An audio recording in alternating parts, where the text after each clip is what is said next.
Hi, my name is Fiona from Tavua, and I love listening to Gold FM, only the classic hits. Gold FM, only the classic hits. Good evening, Fiji. In this bulletin, over $4 million spent on quarantine facilities. Businesses urged to work together to support economic growth. And review committee to look at Sudelpa's constitution. From the studios of FBC Suba, Jackie Smith.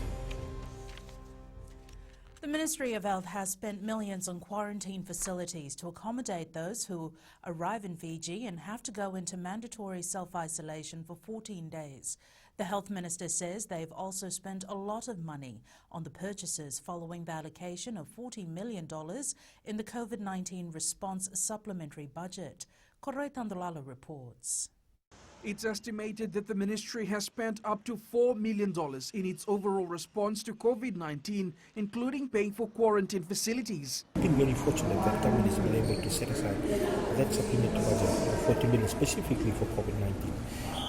And that's been able to allow us to continue with our health services delivery. Minister Dr. Ifiremi Wangai Nambete says they have also set aside money to buy about 50 ventilators and consumables to help them fight against COVID-19 or similar infectious diseases. So sometimes purchases does happen and money is committed for that. 5 new ventilators are expected to arrive this month, with the rest to be shipped over later. The Ministry of Health is confident they will receive similar funding for COVID-19 measures when the new budget is announced on the 17th of this month. Koroi Tandolala, FBC News. The Fiji Commerce and Employers Federation believes businesses will need to put their differences aside and work together for the betterment of the Fijian economy, with the Reserve Bank of Fiji stating that the economy is projected to contract by 21.7% this year. The Federation adds it's not the time for the blame game. Josai Nanunga with the details. The trickle-down effects of COVID-19 are being felt by businesses, with the Fijian economy forecast to see the most severe contraction in our modern history. So if there's a lack of demand, they have to cut back on their supply, which means they cut back on the number of people who will work to provide the supply that's needed at that time. This is a temporary issue that's here right now. We don't know how long the effects of this 21.7% contraction will affect us, but I think it's in the best interest of everyone to start talking together. The effects of the current business climate will vary on businesses depending on their size and nature of operations. The FSEF is putting together recommendations for its members to help them stay afloat during these trying times. Sustainable infrastructure. We are asking for the assessment of the involvement of business in the assessment of opportunities at the local level. This is to ensure that there is sustainable infrastructure investment. Right now, that's what's needed for the businesses. The investment is needed right now in the economy to boost it. You would have heard that RBF findings yesterday. So at that end, we need that support. The Federation is collaborating with Business Link Pacific to foster the implementation of a business continuity plan to maintain viability. Josai Nanunga, FBC News. The Management Board of the Social Democratic Liberal Party is setting up a committee to review the party constitution.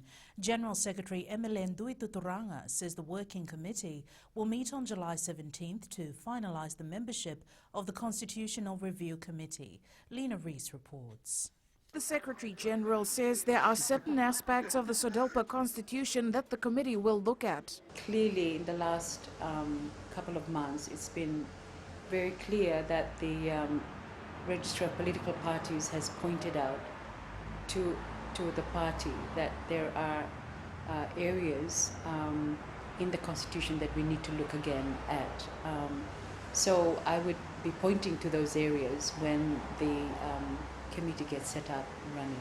Nduituturanga earlier stressed that accountability and transparency are a priority for her as they work to unite and move the party forward. The management board directed that the working committee, which is the body that meets in between the management board, to finalize the terms of reference and to make the appointments. And our constituencies have been given nomination forms to file nominations by the 17th of July. SODELPA hopes to ensure systems are in place leading up to the party's special general meeting on the 25th of July. Lena Rees, FBC News. The Lautoka sugar mill is expected to begin crushing by the end of next week. Crushing at Lautoka is delayed due to a boiler issue which has been resolved.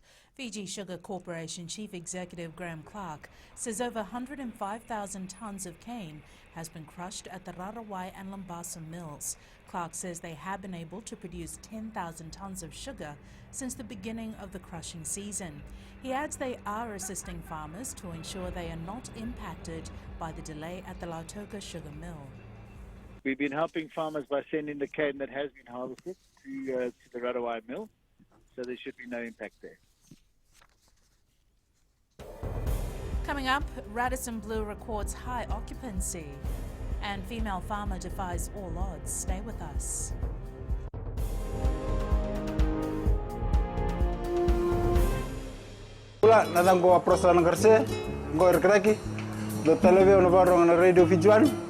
Radio Fiji One, Nandomo Iviti.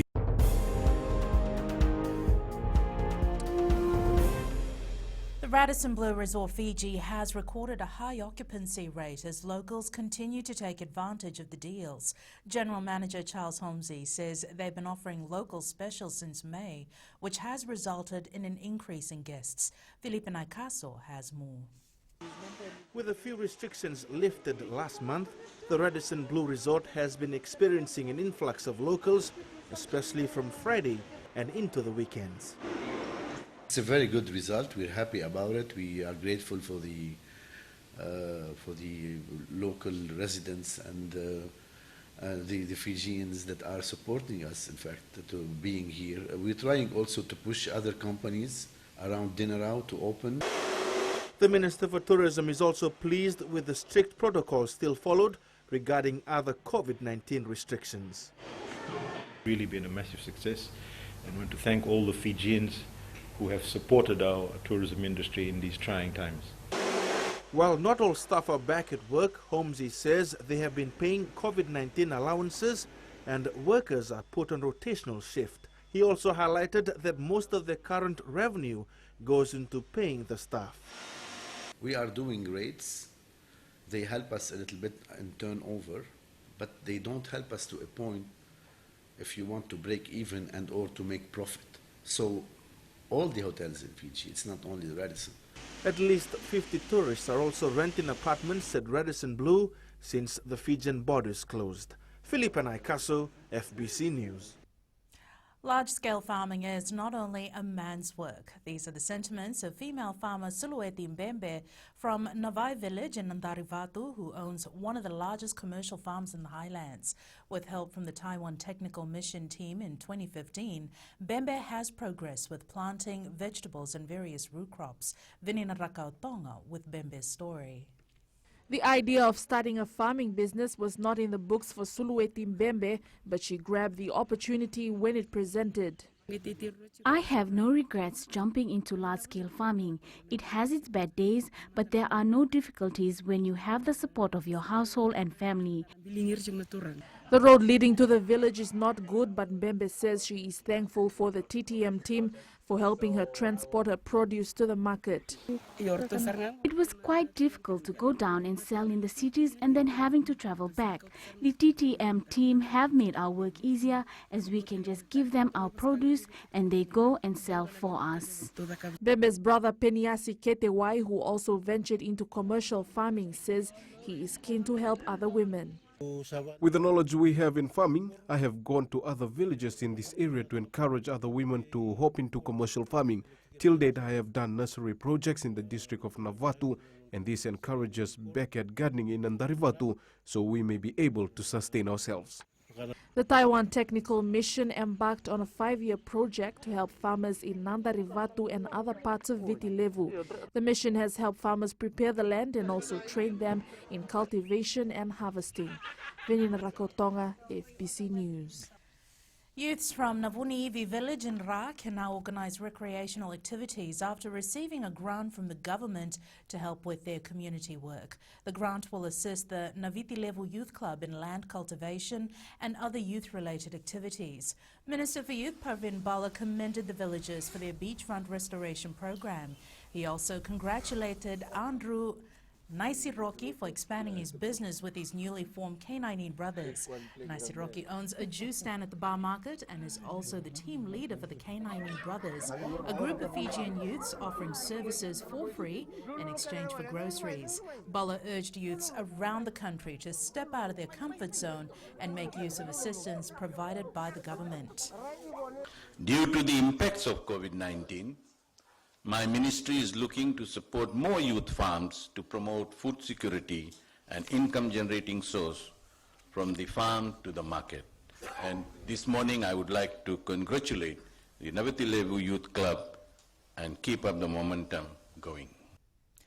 The Fiji Teachers Confederation wants to know when the teachers will get their annual increment for 2017 to 2018. The General Secretary claims more than 98% of the 13,000 plus teachers have been denied the rewards that they truly deserve. Apanisa Wangarandovu has more. The Teachers Confederation claims only 200 out of the 13,000 teachers have been paid under the 2017-2018 Mi-Annual Performance Assessment. Come out clear and tell us. We do not have the funds right now. Tell us that you do not have the funds right now and assure us that you are going to make that payment good at a later date. Singh claims the reason given for not rewarding the teachers was that they didn't provide sufficient evidence in the Mi-EPA. Do not tell the whole world that 99% of the teachers are not performing up to expectation. Now that is a very, very derogatory, statement from anywhere. The Confederation believes that more than 80% of the teachers received fully competent or exceeding expectation and are qualified for the increments. The Minister for Economy had told the Parliament in May that teachers and non-teaching staff who were assessed successfully under the Mi-EPA for 2017-2018 will be paid by the end of this financial year, which will be backdated to August 2018. Apiniso Wangarandovu, FBC News. Turning overseas, as coronavirus cases rise in the US, many states are cancelling traditional Independence Day celebrations to stop the spread. And Cricket T10 to help scout players. This and more after the break.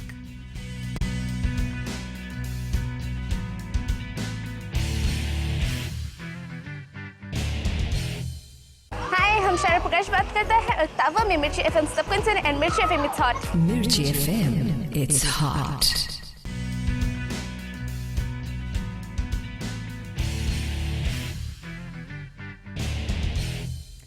It's all in a day's work for Fijian international and blockbuster winger Micah Seavor, who put up a sensational performance, helping his team Parramatta Eels to thrash the Cowboys. Seavor ran in 4 tries in the 42-4 win over the Cowboys at Bankwest Stadium in Australia last night. The powerful Fijian had a field day against an almost non-existent right edge defence, becoming the first Eel since Semi Randrandra to score 4 tries in a game.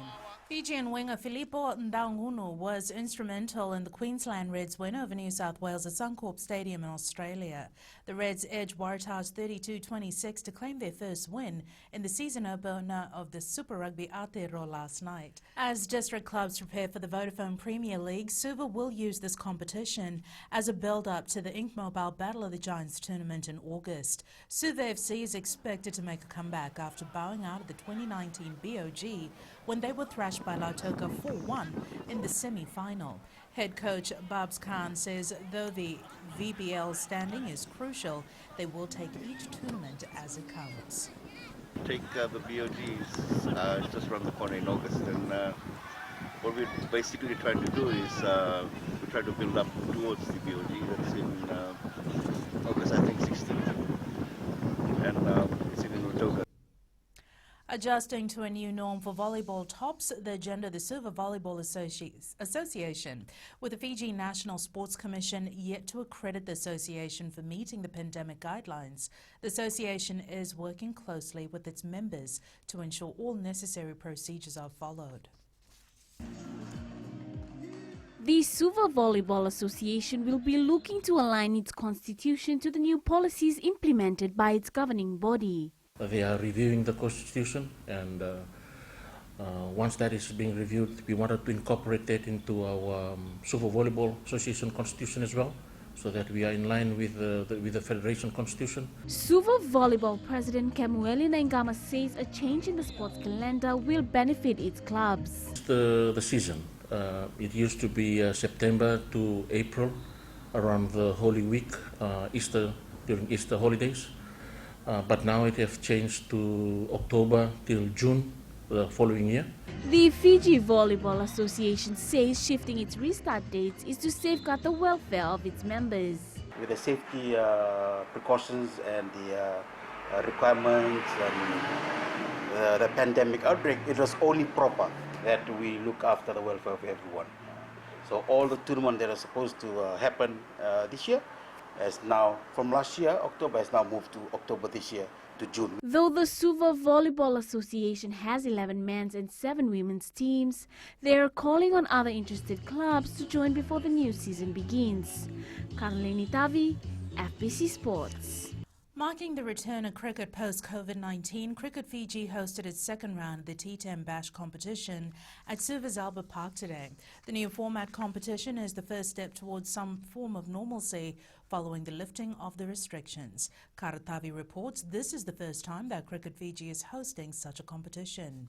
T10 Championship will be used to select players for the national squad. We're still waiting for ICC to decide whether they will have the men's tournament this year. I doubt it, but we won't wait for them to let us know. We'll just go ahead with our training and select our squad. The Onailau cricket team is out to ensure that its young players grasp the idea of Fijian cricket and gain more exposure. We just got to know the competition 1 week prior to its commencement, and it's not like the normal tournament that we really prepared for the tournament. So, like I said, we just picked the boys just to come and play and enjoy themselves. Next on the agenda for Fiji cricket is the women's T10 competition that will start next week at Queen Victoria School in Tailevu.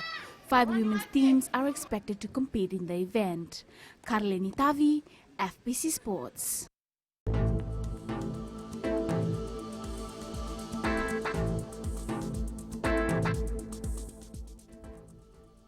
And whether a high-pressure system to the far southwest of Fiji directs a fresh to strong southeast winds over the group. A quick look at the map, looking at the west, pleasant and warmer conditions with times of clouds and sun. Eastwards from Pacific Harbour to Suva, sunny and windy conditions with occasional rain and drizzle. And up north, mostly fine conditions prevail.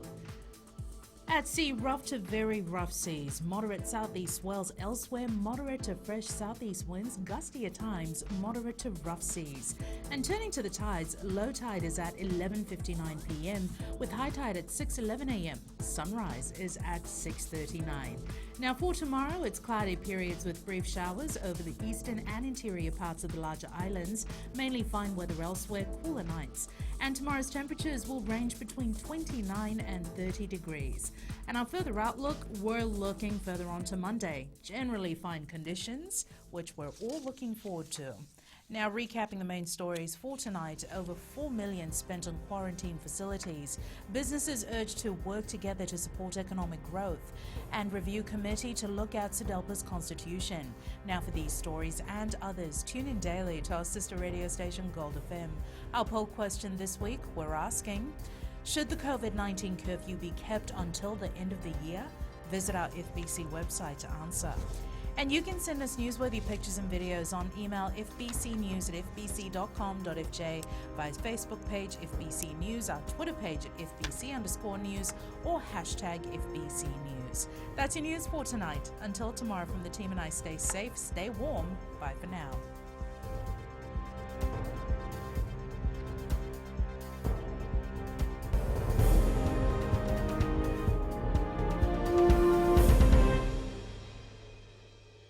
My name is Enrico. I love listening to Today FM. Today FM rocks in Supa. Today's hit music on Today FM.